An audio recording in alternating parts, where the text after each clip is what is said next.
अस्सलाम वालेकुम बच्चों। आज हमने यूनिट नंबर 5 जो है ना टीचिंग लर्निंग का, इसके जो लास्ट दो ऑब्जेक्टिव्स हैं हमारे पास वो डिस्कस करने हैं। लास्ट टाइम हमने इसके 3 ऑब्जेक्टिव्स हैं वो कवर कर लिए थे इस बुक से। और ये बुक की पिक्चर मैंने आपको पहले शेयर की हुई है ग्रुप में कि आप लोग ये ले लें। ठीक है। अच्छा, तो ये शॉर्ट बुक है बेसिकली, और मैंने आपको ऑलरेडी बता दिया था कि चैप्टर आपका सुसान जो आपकी रिकमेंडेड बुक है वहाँ नहीं है। दैट्स वाई हम लोग इसमें से कुछ कंटेंट इसका है उधर, और कुछ कंटेंट के जो क्वेश्चंस है ना, मतलब आंसर है, वो आपकी बुक में नहीं है। और ये बुक जो है इसका सारा कंटेंट आपकी रिकमेंडेड बुक से बनाया गया है। ठीक है। जो नहीं है वो हम फिर इस बुक से कवर कर रहे हैं। ठीक है। क्योंकि इसमें कंटेंट आउटलाइन के अकॉर्डिंग सारे आंसर नहीं है, मैं इसलिए मैं आपको इधर से करवा रही हूँ। तो इसमें जो इसका यूनिट नंबर 5 का आपको ऑब्जेक्टिव नंबर 4 और 5 है, ये आज हम डिस्कस करना है। ठीक है। और साथ इसके पास पेपर के क्वेश्चंस भी हम आज कवर कर लेंगे, तो आपका यूनिट इंशाल्लाह कंप्लीट हो जाएगा और फिर इंशाल्लाह हम नेक्स्ट यूनिट स्टार्ट करेंगे।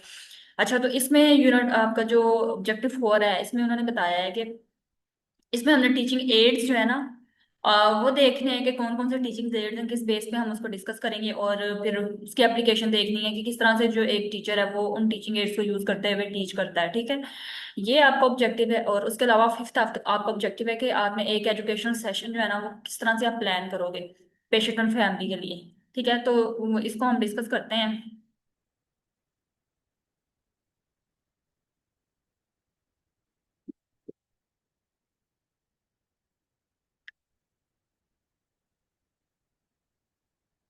अच्छा, तो हमारे पास जो है वो ओपन हो चुका है यहाँ पे ऑब्जेक्टिव नंबर 4 हमारा। इसमें सबसे पहले तो हम डेफिनेशन देखेंगे कि टीचिंग एड्स होते क्या हैं बेसिकली। ठीक है। अच्छा, अब ये क्या होते हैं basically? These are the tools that teachers use in the classroom. अब आपको पता ही है कि हम लोग लेक्चर सुनते हैं अपने टीचर्स के। ठीक है। जैसे मैं आपको लेक्चर दे रही हूँ तो मैं इसको लैपटॉप को यूज करते हुए आपको लेक्चर डिलीवर कर रही हूँ। ठीक है। ऑनलाइन। ठीक है। तो इसी तरह जो है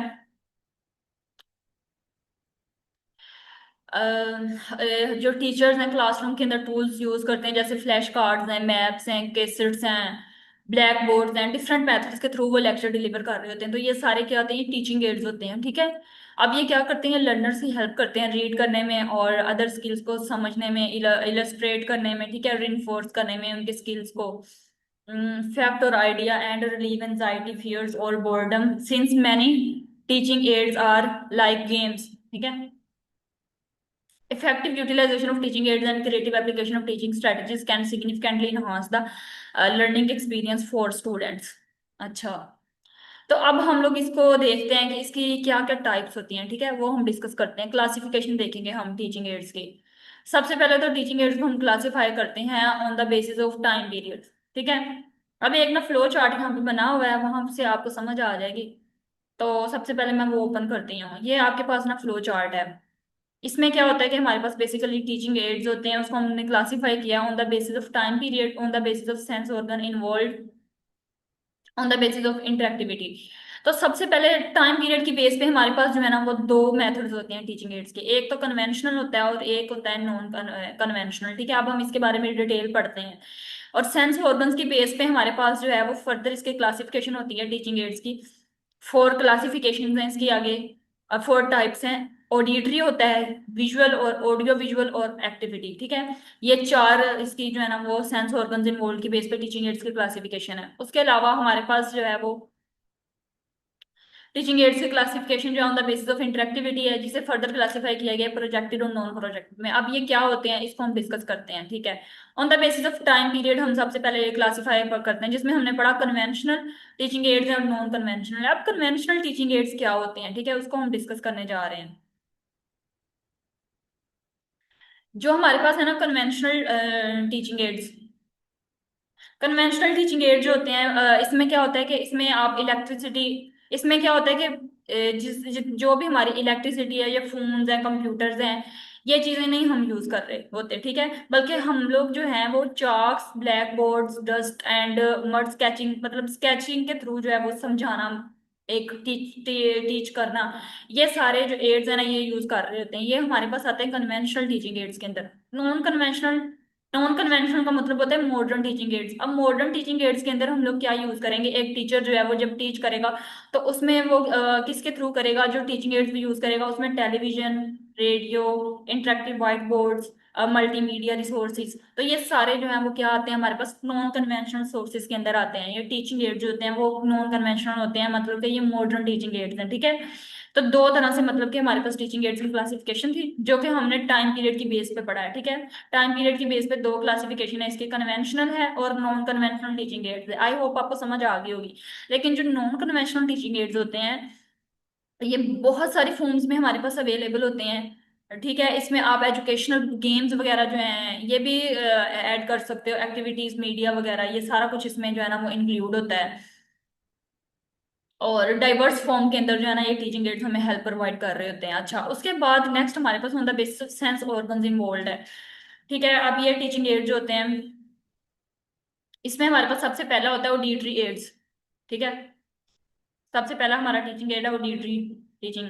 ऑडिटरी का मतलब क्या होता है कि इसमें आपकी ग्रामोफोन, आपकी टेप रिकॉर्डर जो होते हैं, आपके रेडियोस जो होते हैं, जो मतलब ऑडियो के थ्रू हम लोग कोई चीज लर्न कर रहे होते हैं, that are called audio auditory aids. उसके बाद है विजुअल, मतलब देख के हम लोग जो चीजें हम देख के लर्न करते हैं वो कौन से एड्स हो सकते हैं, उसमें आपके पास बुलेटिन बोर्ड्स वगैरह होते हैं, आपकी प्रोजेक्टेड एड्स होते हैं, मतलब स्लाइड्स वगैरह को हम लोग देख के लर्न कर रहे होते हैं। टीचर जो होते हैं वो स्लाइड्स को यूज करते हैं, ठीक है। उसके अलावा चाक बोर्ड्स को और फ्लैनल बोर्ड्स भी होते हैं इसी तरह, है ना। और उसके बाद हमारे पास बुलेटिन बोर्ड्स होते हैं, प्रोजेक्टेड एड्स होते हैं, उसके बाद फिल्म स्ट्रिप, ठीक है, मोशन पिक्चर्स वगैरह होती हैं और रिप्रेजेंटेशंस होती हैं जैसे चार्ट्स, स्केचेस, फ्लैश कार्ड्स वगैरह।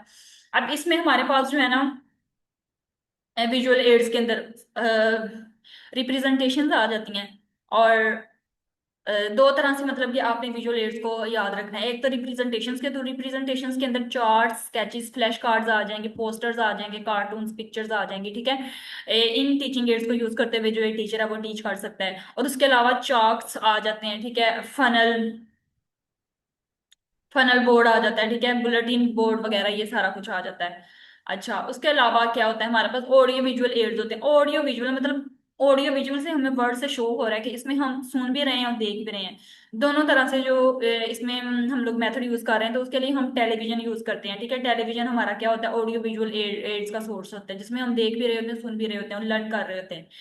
तो ये टीचिंग एड्स जो है ना वो यूज करते हैं हम लोग, साउंड मोशन पिक्चर्स वगैरह भी।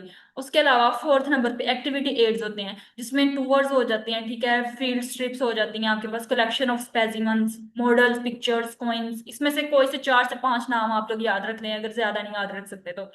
और पपेट्स हो सकते हैं, ये भी खिलौने टाइप होते हैं, मतलब के ना डेमोन्स्ट्रेशंस, ठीक है, जब मतलब कि एक चीज आप करके दिखाते हो, तो ये सारे मतलब जिसमें हम एक्टिविटीज परफॉर्म कर रहे होते हैं, ठीक है, कोई भी काम हम कर रहे होते हैं तो उसको हम कहते हैं एक्टिविटी एड्स। इसके थ्रू भी क्या होता है कि आपकी लर्निंग प्रमोट होती है। तो ये सारे आपकी on the basis sense organs involve, ठीक है, क्योंकि एक्टिविटी जब आप काम कर रहे होते हैं तो आपका कोई ना कोई सेंस ऑर्गन इन्वॉल्व होता है, ठीक है।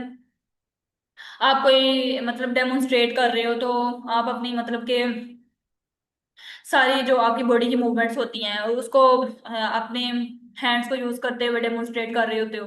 तो अपने माइंड को मतलब कि यूटिलाइज करते हुए आप क्या कर रहे होते हो, टीच कर रहे होते हो। तो इसमें क्या होता है कि हमारे सेंस ऑर्गन्स इन्वॉल्व होते हैं और ये चीज हम लोग क्या करते हैं, डेमोन्स्ट्रेशन के अंदर ये चीजें आ जाती हैं। तो हमने on the basis of sense organs जो है वो 4 क्लासेस पढ़ी हैं, auditory, visual, audio visual, activity aids, ठीक है। ये सारी क्या होती हैं, हमारे सेंस ऑर्गन को यूटिलाइज करते हुए हम लोग क्या कर रहे होते हैं, लर्न कर रहे होते हैं, ये सारे एड्स को हम यूज कर रहे होते हैं। अच्छा, उसके बाद हमारे पास लास्ट है teaching ads on the basis of interactivity और इंगेजमेंट। इसका मतलब ये होता है कि हम लोग किसी एक्टिविटी के अंदर इन्वॉल्व होने जा रहे हैं, वो प्रोजेक्टेड एड्स भी होते हैं और नॉन प्रोजेक्टेड एड्स भी होते हैं, ठीक है। अब क्या होता है, प्रोजेक्टेड एड्स के अंदर आपकी PPT, slides, film strips, overhead projectors वगैरह आ जाते हैं। हमारी क्लास में अक्सर जब हम लेक्चर्स वगैरह हमारे टीचर्स डिलीवर करते हैं तो वो प्रोजेक्टर्स को यूज करते हुए लेक्चर डिलीवर कर रहे होते हैं, you already know very well. And TV, VCRs वगैरह, ये तो वीसीआर्स तो अब बहुत पुराने हो गए हैं, अब तो हमारे पास एलसीडीज आ गई हैं उसकी जगह। They can be projected on screen to give an enlarge image of the material. उसके अलावा ये क्या करते हैं, लार्ज और स्मॉल ग्रुप्स जो होते हैं suitably they can be used. हाँ, जो हमारे पास, चाहे हमारे पास स्मॉल ग्रुप हो या फिर लार्ज ग्रुप हो पीपल का, तो इजीली मतलब उनके लिए, उनको मतलब टीच करने के लिए हम इन्हें यूज कर सकते हैं प्रोजेक्टेड एड्स को। उसके बाद नॉन प्रोजेक्टेड एड्स आ जाते हैं। इसमें हमें प्रोजेक्टेड स्क्रीन की जरूरत नहीं होती, इसके नेम से हमें शो हो रहा है। प्रोजेक्टेड एड्स का मतलब ये होता है कि एक स्क्रीन आपके पास शो हो रही है, जैसे पीपीटी है उसकी भी, वो भी एक स्क्रीन के ऊपर आपको पीपीटी शो करवाई जाती है। इसी तरह टीवी है या वीसीआर है, ये सारा कुछ आपके पास ना प्रोजेक्टेड एड्स के अंदर आ जाता है। नॉन प्रोजेक्टेड एड्स में क्या होता है कि आपके पास स्क्रीन नहीं होती, ठीक है। इन दोनों का डिफरेंस ये है, नॉन प्रोजेक्टेड एड्स के अंदर आपको किसी स्क्रीन की जरूरत नहीं होती। इसमें सिंपली वो मटेरियल्स होंगे, जैसे सिंपली सिंपली हम किसी चीज को शो ऑफ करवाने के लिए कोई चीज डायग्रामेटिकली हम शो करेंगे, जैसे चाक बोर्ड, व्हाइट बोर्ड वगैरह होते हैं, उसके ऊपर हम लिखेंगे खुद से।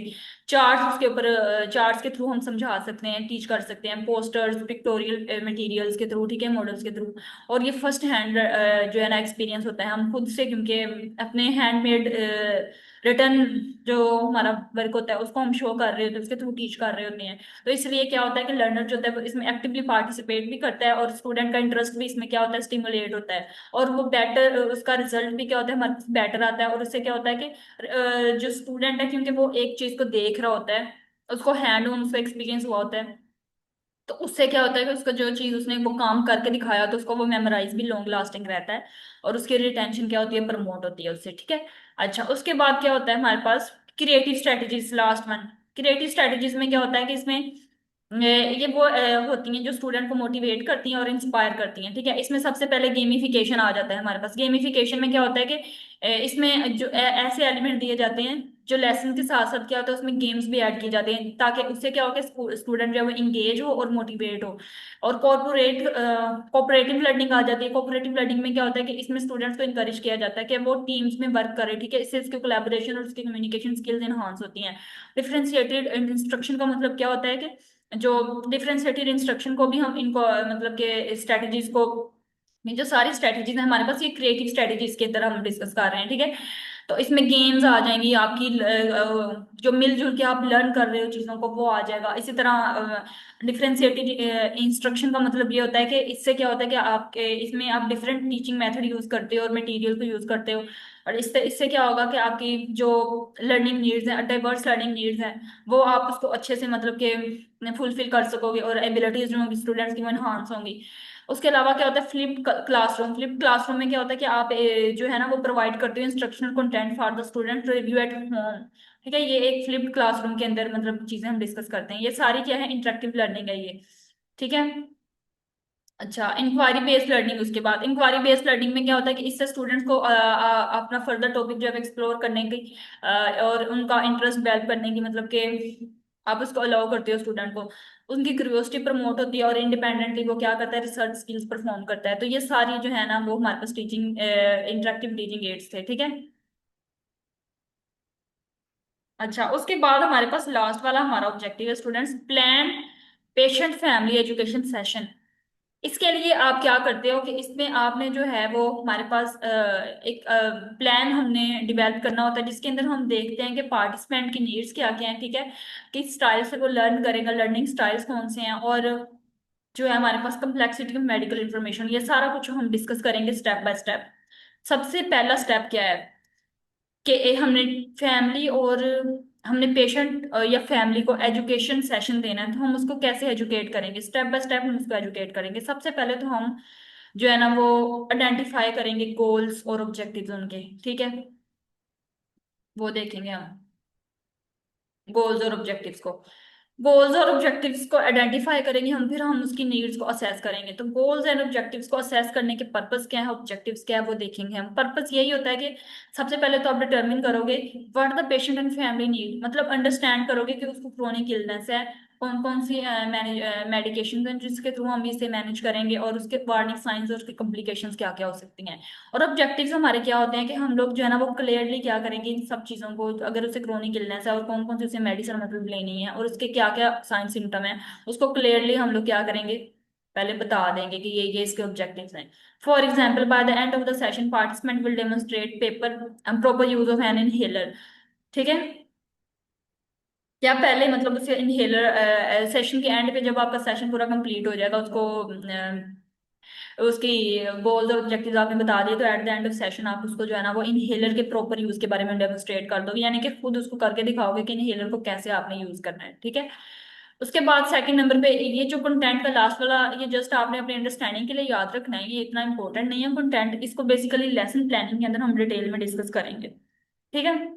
यहाँ पे जस्ट आपको एक ओवरव्यू इसका मैं दे रही हूँ। लेसन प्लान चैप्टर है आपका आगे 7, सॉरी 8 यूनिट है आपका, तो उसमें हम इसको डिटेल में डिस्कस करेंगे बुक से भी।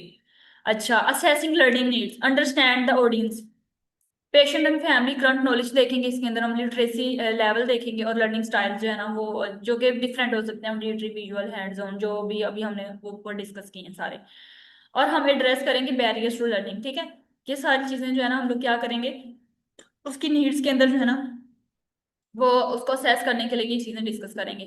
फिर हम एक कंटेंट डेवलप करेंगे जिसमें हमने सबसे पहले टॉपिक को ऑर्गेनाइज करना है, और सिंपल मतलब कि जो मेडिकल टर्मिनोलॉजीज हैं वो यूज करनी है, ताकि वो इजीली उस टर्मिनोलॉजीज को जो पेशेंट है, जो फैमिली है, वो अंडरस्टैंड कर सके, ठीक है। And visual aids concept, complex concept understandable हो। इनकॉर्पोरेट रेलिवेंट एग्जाम्पल, साथ साथ आप क्या करो, जब हम किसी भी चीज को समझाते हैं तो हम अगर साथ उसके एग्जाम्पल के थ्रू उसको समझाएंगे तो वो बड़ी अच्छी हमें समझ आती है। तो इसलिए हमने जब भी ये कंटेंट डेवलप करना है तो हमने सबसे पहले टॉपिक को ऑर्गेनाइज करना है, present information in a logical sequence, उसमें आप उसकी साइंस सिम्टम, उसका ट्रीटमेंट, उसकी प्रिवेंशन सारा कुछ डिस्क्राइब करो। देन आप सिंपलीफाई करो, जो उसमें जो भी कोई मेडिकल टर्मिनोलॉजीज आ रही हैं, मतलब एक प्लेन लैंग्वेज आप यूज करें जो एक ले पर्सन भी समझ सके, और कम्प्लेक्स कॉन्सेप्ट जो है वो उसको इजीली क्या हो, समझ आ जाए। इनकॉर्पोरेट रेलिवेंट एग्जाम्पल, साथ साथ आप उसमें एग्जाम्पल्स भी ऐड करते जाओ ताकि वो कंटेंट को समझने में उसको अंडरस्टैंडिंग जो है वो उसकी क्या हो, डेवलप हो। अच्छा, choose teaching methods and materials, fourth number पे आपका ये स्टेप है। टीचिंग हम पढ़ रहे हैं, किस तरह से हमने प्लान, मतलब क्लाइंट को या पेशेंट और जो फैमिली उसको हम कैसे एजुकेट करेंगे, उसके लिए स्टेप आप लिखें। तो फोर्थ स्टेप में हम क्या करेंगे, हम टीचिंग मेथड्स और मटेरियल चूज करेंगे। इसके लिए आप इंटरेक्टिव अप्रोचेस यूज कर सकते हो जो ऑलरेडी हम पढ़ चुके हैं, जैसे डेमोन्स्ट्रेशन, रोल प्लेइंग वगैरह, ठीक है। मटेरियल्स, मटेरियल्स के अंदर आप विजुअल चार्ट्स, डायग्राम्स, वीडियोस वगैरह यूज कर सकते हो जिसके थ्रू उसको बेहतर अंडरस्टैंडिंग हो सकती है, बेहतर आप उसको मतलब एजुकेट कर सकते हो। रिटर्न हैंड आउट्स, ठीक है, इंस्ट्रक्शंस, चेकलिस्ट, और फ्रिक्वेंटली आस्क्ड क्वेश्चंस जो होते हैं, ये सारा कुछ आप उसके अंदर डिस्क्राइब करोगे। टेक्नोलॉजी इंटीग्रेशन, मतलब कि आप लोग एप्स वगैरह, ऑनलाइन टूल्स को यूज करोगे ताकि ऑनगोइंग आपकी एजुकेशन जो है वो प्रमोट हो। अच्छा, उसके बाद क्या होता है, फिफ्थ नंबर पे आप उसको एक, आप जो है ना आप डिलीवर करोगे सेशन, यानी कि एक, जब आपने कोई भी लेक्चर डिलीवर करना होता है सबसे पहले तो आप इन्वायरमेंट आपका कंफर्टेबल होना चाहिए, ठीक है। वो क्वाइट होना चाहिए, वेल लाइट होना चाहिए, और प्राइवेट प्लेस होना चाहिए, ठीक है, ताकि प्राइवेसी जो है वो आपकी डिस्टर्ब ना हो। उसके अलावा सेकंड नंबर पे क्या होता है, जब आप सेशन डिलीवर कर रहे होते हैं तो उसमें आपने पार्टिसिपेंट को इंगेज करना होता है। आप वो कैसे आप इंगेज करोगे, सबसे पहले तो आप इंट्रोडक्शन दोगे अपने टॉपिक का, और अपने सेशन को जो है ना उसका जो पर्पज है उसको एक्सप्लेन करोगे। फिर उनसे क्वेश्चनिंग करोगे, ओपन एंडेड क्वेश्चंस करोगे ताकि टू इनकरेज द डायलॉग। उसके बाद एंड पे थर्ड नंबर पे आप करोगे वो hands on, provide hands on practice for skills based learning, ठीक है। जो काम मतलब जो चीज आपने उसमें डेमोन्स्ट्रेशन में बताई, उसके अब रिटर्न डेमोन्स्ट्रेशन में वो क्या करेगा, हैंड्स ऑन प्रैक्टिस करेगा ताकि उसकी जो स्किल्स बेस्ड लर्निंग है वो प्रमोट हो। अडॉप्ट ऑन द फ्लाई, इसका मतलब क्या होता है कि आप क्वेश्चंस वगैरह जो है ना, जो भी उन स्टूडेंट के क्वेश्चंस आ रहे हैं वो आप, या फिर यहाँ पे हम फैमिली या पेशेंट का एजुकेट कर रहे हैं तो उनके जो भी क्वेश्चंस है ना वो आप उनसे पूछोगे कि क्या क्या आपके क्वेश्चंस हैं, तो उसको आपने फिर उनको बताना होता है, ठीक है। And just as place needed, और जिस जो भी उनको रेलिवेंट उनके क्वेश्चन उनको अपने क्वारीज को सॉल्व करना होता है। अवेलुएट अंडरस्टैंडिंग, अंडरस्टैंडिंग को आप कैसे समझोगे, आपको कैसे पता चलेगा कि आप उसको समझ आ गई है, इसके एवेल्युएशन के लिए आप उससे फीडबैक लोगे, पार्टिसिपेंट से आप पूछोगे कि जो की पॉइंट्स है, यानी कि जो जो बातें आपने उनको समझाई हैं उसको वो समराइज करे, और डेमोन्स्ट्रेशन स्किल, डेमोन्स्ट्रेट स्किल्स के थ्रू। उसके अलावा आप क्विजेस पूछ सकते हो, आप इसके लिए अवेल्युएशन का दूसरा मेथड होता है टूल्स को यूज करना, यानी कि आप इसमें क्विजेस, सिनेरियोज वगैरह जो है वो ये मेथड यूज कर सकते हैं, उनसे पूछ सकते हैं आप, जिससे आपको पता चल जाएगा कि उस बंदे को कितनी आपकी समझ आ गई है जो आपने उसको बताया है। और सेवन पॉइंट पे आ जाता है फॉलो अप, मतलब कि इसमें आप उसको रिसोर्स प्रोवाइड करोगे और उसको कॉन्टेक्ट डिटेल्स बताओगे कि अब आपने फर्दर जो आपके क्वेश्चंस हैं या फिर जो भी आपकी प्रिंटेड जो गाइड्स हैं फिर ऑनलाइन रेफरेंसेस है, इसके थ्रू जो है ना आप मतलब हमसे कांटेक्ट कर सकते हो, ठीक है। रेनफोर्स लर्निंग, उसको proper follow up schedule session जो है ना वो आपने उसको बताना है, ठीक है। और calls to check progress and address the challenges, इससे आपको क्या होगा, जब वो फॉलो अप पे आएगा तो आपको पता चलता रहेगा कि उसकी क्या प्रोग्रेस है, उसको कोई मतलब के प्रॉब्लम तो नहीं फेस करनी पड़ रही, ठीक है। तो ये आपका लास्ट पे जो है ना एक फॉर्मेट बना हुआ है टीचिंग प्लान का, जिसमें आप टीचर्स का नेम लिखते हो, सब्जेक्ट टॉपिक लिखते हो, यूनिट लिखते हो, वेन्यू डेट, और जो है ना हम लोग इसके अंदर मेथड देखते हैं टीचिंग का, ऑडियो विजुअल हो सकता है, वो कोई भी हो सकता है, जो हमने डिफरेंट मेथड पढ़े हैं। उसके अलावा आपके ऑब्जेक्टिव्स होते हैं और एक बिब्लियोग्राफी होती है। तो ये सारा आपका एक टीचिंग प्लान जो है ना, लेसन प्लान आपका इसका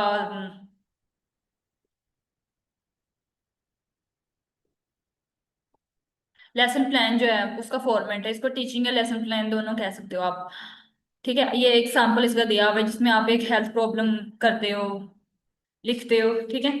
और उसके अलावा फैमिली नर्सिंग प्रॉब्लम्स के goals, objectives, interventions, methods, methods of nursing, family contact, sources वगैरह जो भी होते हैं, ये सारा एक फॉर्मेट है इसका टीचिंग प्लान का। तो ये जस्ट आपने एक नज़र बस देखना है इसका फॉर्मेट, लेकिन ये है कि इसको प्रॉपर कैसे आपने बनाना है वो हम फिर जब बढ़ेंगे ना यूनिट तो तब मैं आपको बताऊंगी, ठीक है। अच्छा, तो अब हम इसके पास पेपर के क्वेश्चन डिस्कस कर लेते हैं जल्दी से। अच्छा, इसमें सबसे पहला क्वेश्चन है जो इस यूनिट में से आया हुआ है, यूनिट नंबर 5 में से, define health education and its goals. We have already discussed it in previous lecture. Define philosophy of education, describe idealistic scheme of education, ये पास पेपर की बुक पे क्वेश्चन दिया हुआ है, मैं आपको वहां से भी करवाती हूँ ये। English principles of health education, ये भी पास पेपर की बुक पे दिया हुआ है। आज का ये जो आपका पास पेपर के क्वेश्चन है, इसमें से फर्स्ट वाला तो हमने ऑलरेडी डिस्कस कर लिया है, उसके अलावा सेकंड वाला आज हम डिस्कस करेंगे, और थर्ड वाला जो पास पेपर का क्वेश्चन है, Indian principles of health education, ये भी पास पेपर की बुक पे और नवीद आलम की बुक पे पेज नंबर 310 पे आपको ये मिल जाएगा, ठीक है। ये आप खोलेंगे तो आपको वहां से भी मिल जाएगा। उसके अलावा हमारा फोर्थ ऑब्जेक्टिव है what are approaches to health education, ये भी पास पेपर की बुक पे दिया हुआ है, तो अब वहां से हम डिस्कस कर लेते हैं इसको भी। लास्ट क्वेश्चन है हमारा, write down steps of health education programme, ठीक है। ये भी पास पेपर की बुक पे 124 पेज पे क्वेश्चन दिया हुआ है। अच्छा, तो सबसे पहले हम देखेंगे फिलोसफी ऑफ एजुकेशन क्या होती है। फिलोसफी ऑफ एजुकेशन में हम क्या करते हैं, बेसिकली इसको कैसे डिफाइन करेंगे। 130, ये इसहाक अरशद की बुक है पास पेपर की। अगर आपके पास नहीं है तो मैं आपको ग्रुप में ये शेयर कर दूंगी आज, तो आप यहाँ से जो है वो अपनी बुक में नोट कर लीजिएगा। अदरवाइज आप लोग ये बुक परचेज कर लें, it's very effective, pass paper की बुक है, इसमें बड़ा अच्छा सारा कंटेंट आपका रेलिवेंट बुक से दिया होता है। पेज नंबर 130 पे ये दिया हुआ है, फिलोसफी ऑफ एजुकेशन और describe the idealistic scheme of education. और आप देख सकते हैं 2021 में ये पेपर में क्वेश्चन आ चुका है, ठीक है। फिलोसफी ऑफ एजुकेशन क्या होती है, कि इसके अंदर हम क्या क्या डिस्कस करते हैं, examination of goals, forms, methods and meaning of education, ये सारा कुछ हम फिलोसफी ऑफ एजुकेशन के अंदर डिस्कस करेंगे। अच्छा, सबसे पहले तो आपने इसकी डेफिनेशन याद करनी है। इसमें हम क्या क्या डिस्कस करते हैं, fundamental philosophical analysis of these themes and analysis of practical and pedagogical approaches. ये पेडागोगिकल अप्रोचेस वही हैं जो,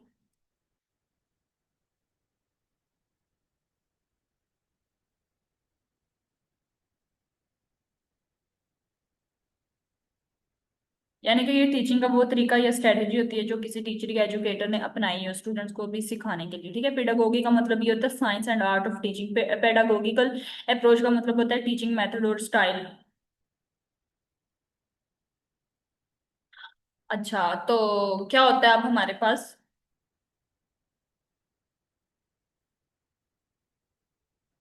आइडियलिज्म का मतलब क्या होता है। आइडियलिज्म जो होता है वो आइडियल से निकला है और आइडियाज से, ठीक है। So according to idealism higher values are much more important in humans than human life else.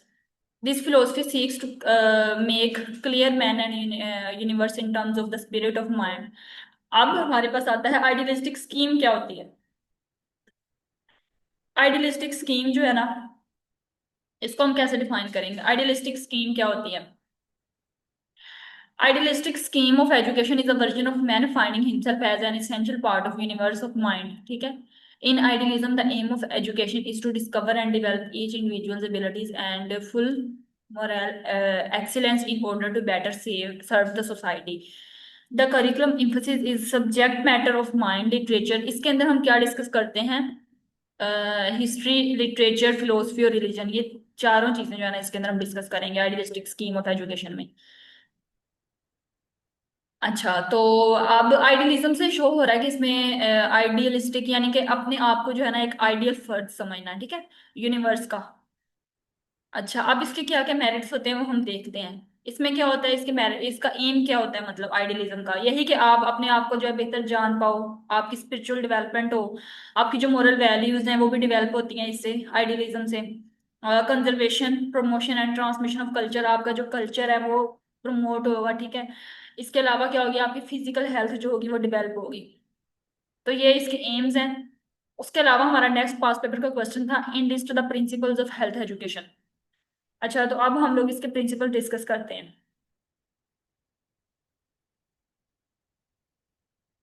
सबसे पहला होता है क्रेडिबिलिटी हमारे पास। क्रेडिबिलिटी, क्रेडिबिलिटी का मतलब ये होता है ट्रस्ट वर्दीनेस, ठीक है। अब हेल्थ एजुकेशन जो है वो इफेक्टिव कब होगी, तभी इफेक्टिव होगी वो जब एजुकेटर की बात पर लोग जो है वो भरोसा करना शुरू हो जाते हैं, ठीक है। तो एजुकेटर को रिलायबल होना चाहिए, सबसे पहली बात तो ये है। ये इसका प्रिंसिपल है हेल्थ एजुकेशन का। सेकंड है इंटरेस्ट। इंटरेस्ट का मतलब होता है सिग्निफिकेंट टीचिंग, यानी कि अगर टॉपिक इंटरेस्टेड होगा तो लोग ध्यान से उसे उसमें ध्यान देंगे, ध्यान से सुनेंगे, ठीक है। इसलिए एजुकेशन को उनकी जरूरत और लेवल के मुताबिक जो है ना हमें बनाना चाहिए, ठीक है। ये हमारे पास आ जाता है इंटरेस्ट। थर्ड पे आ जाता है पार्टिसिपेशन। पार्टिसिपेशन मतलब इन्वॉल्वमेंट। अब जब लोग एक्टिवली पार्टिसिपेट करते हैं, क्वेश्चंस पूछेंगे, डिस्कशन करेंगे, तो क्या होगा, उनका लर्निंग आउटकम क्या होगा, बेहतर होगा इससे। मोटिवेशन, मोटिवेशन जो है वो स्टिमुलस टू लर्न, मतलब लोगों को सिखाने के लिए मोटिवेट करना जो है वो बहुत जरूरी होता है। जब मोटिवेशन होती है तो लर्निंग जो है वो फास्ट होगी। कंप्रीहेंशन क्या होती है, कंप्रीहेंशन इंटेलेक्चुअल कैपेसिटी को कहते हैं। जो पढ़ना, जो पढ़ाया जा रहा है वो समझ, वो मतलब कि आपको अंडरस्टैंडिंग उसकी प्रॉपर होनी चाहिए। जब लोगों को उसकी प्रॉपर मतलब कि समझाने की कैपेसिटी को ध्यान में रखते हुए हमें मतलब क्या हमें देखना चाहिए कि कितनी कैपेसिटी है जो लर्नर है वो इसको लर्न कर सकता है, तो उसके अकॉर्डिंग हमें उसको मतलब कि एजुकेशन देनी चाहिए। रिइंफोर्समेंट का मतलब क्या होता है, बैकअप यानी कि फॉलो अप, यानी कि नए कॉन्सेप्ट को बार बार दोहराना, मतलब फॉलो अप करना जरूरी होता है ताकि वो याद रहे आपको, ठीक है। लर्निंग बाय डूइंग का मतलब क्या होता है, एक्शन प्रोसेस, यानी कि सिर्फ सुनना नहीं बल्कि प्रैक्टिकली करके सीखना जो है, या मतलब कि जैसे हैंड वॉशिंग सिखाना ज्यादा इफेक्टिव होता है। इसी तरह हमारे पास होता है unknown, known to unknown, deductive और इंडक्टिव रीजनिंग। जो लोग पहले से जानते हैं, यानी कि जो लोग पहले से जानते हैं उसी से स्टार्ट करके उनको नया कॉन्सेप्ट, नए कॉन्सेप्ट तक मतलब लेके जाना, तो that is called known to unknown. उसके बाद हमारे पास आता है ह्यूमन रिलेशनशिप्स। ह्यूमन रिलेशनशिप्स क्या होते हैं, ह्यूमन रिलेशनशिप्स यानी कि कॉन्टैक्ट्स एंड इंटरेक्शंस। अच्छा, जब उनके अच्छी इंटरपर्सनल रिलेशनशिप होंगे और कम्युनिकेशन होगी तो एजुकेटर और लर्नर के दरमियान जो है ना ये चीज जो है वो बहुत जरूरी होती है, ठीक है, ताकि वो बेहतर लर्न करें। फीडबैक, फीडबैक रिस्पॉन्स या क्रिटिसिज्म, एजुकेटर को लर्नर का फीडबैक लेना चाहिए, ठीक है, ताकि उसे पता चले कि उसने क्या नया सीखा है, क्या समझा है, कहाँ उसका उसकी लैकिंग्स आ रही हैं, ठीक है। तो ये सारी हमारे पास पेपर के क्वेश्चन थे जो हमने डिस्कस कर लिए।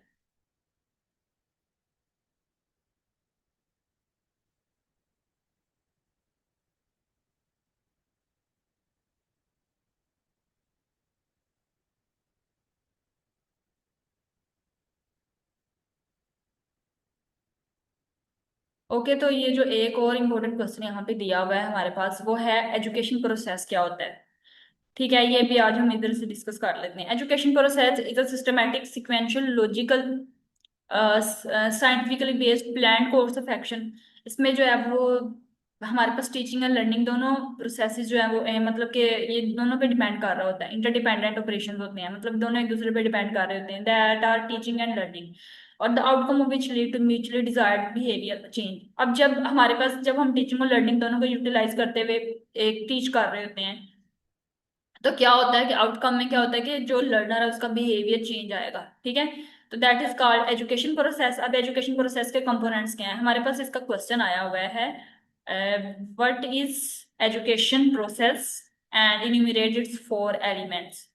ठीक है, या राइट डाउन इट्स कंपोनेंट्स। 2021 के अंदर ये क्वेश्चन आया हुआ है आपका पास पेपर में। अच्छा, तो उसके अलावा क्या होता है इसके कंपोनेंट्स में, हमारे पास तीन कंपोनेंट्स है इसके, टीचर है, स्टूडेंट है, और क्या है हमारे पास, कंटेंट और एजुकेशन। और इसके एलिमेंट्स क्या है हमारे पास, इसके फोर मेन एलिमेंट्स हैं, असेसमेंट, प्लानिंग, इम्प्लीमेंटेशन और अवेलुएशन। असेसमेंट के अंदर हम सबसे पहले उसकी लर्निंग नीड्स को असेस करेंगे, रेडीनेस टू लर्न और लर्निंग स्टाइल्स देखेंगे किसके थ्रू वो लर्न करता है। प्लानिंग के अंदर हम लोग जो है ना वो mutually pre determined behavioural outcome की बेस पे क्या करेंगे, मतलब कि जो उसका बिहेवियर चेंज हुआ है लर्निंग की वजह से लर्नर का, तो उसके बेस पे हम क्या करेंगे, प्लान करेंगे, अपना प्लान बनाएंगे एक। ठीक है, कि किस तरह से हमने इसका फर्दर उसका बिहेवियर को मॉडिफाई करना है, कितना हो गया चेंज, उसके बेस पे हम प्लानिंग करेंगे। इम्प्लीमेंटेशन का मतलब होता है कि हमने अब जो प्लान बना लिया है ना उसको इम्प्लीमेंट करना है। Perform the act of teaching using specific teaching methods. और इम्प्लीमेंट हम कैसे करेंगे, कुछ स्पेसिफिक टीचिंग मेथड्स को यूज करते हुए और इंस्ट्रक्शनल मटेरियल्स को यूज करते हुए जो हमने पहले डिस्कस किए हैं। ठीक है, उसको यूज करते हुए हम लोग इम्प्लीमेंट करेंगे। और एवेलुएशन में हम क्या करेंगे, हम आउटकम देखेंगे उसका। Determine behaviour change in knowledge, attitude and skills. इसके अंदर जो है ना एजुकेशन के अंदर वो तीन चीजें आपकी जरूरी होती हैं, एक नॉलेज, एटीट्यूड और स्किल्स। ठीक है, तीनों को हमने क्या करना होता है, आउटकम के तौर पे असेस करना होता है कि उसका इन तीनों में कितना चेंज आया है उसका। ठीक है, तो ये हमारे पास एक इम्पोर्टेंट क्वेश्चन था। बस आज का आपका इतना ही लेक्चर है, और आपका ये चैप्टर जब कंप्लीट हो गया अब हम नेक्स्ट यूनिट स्टार्ट करेंगे। ओके।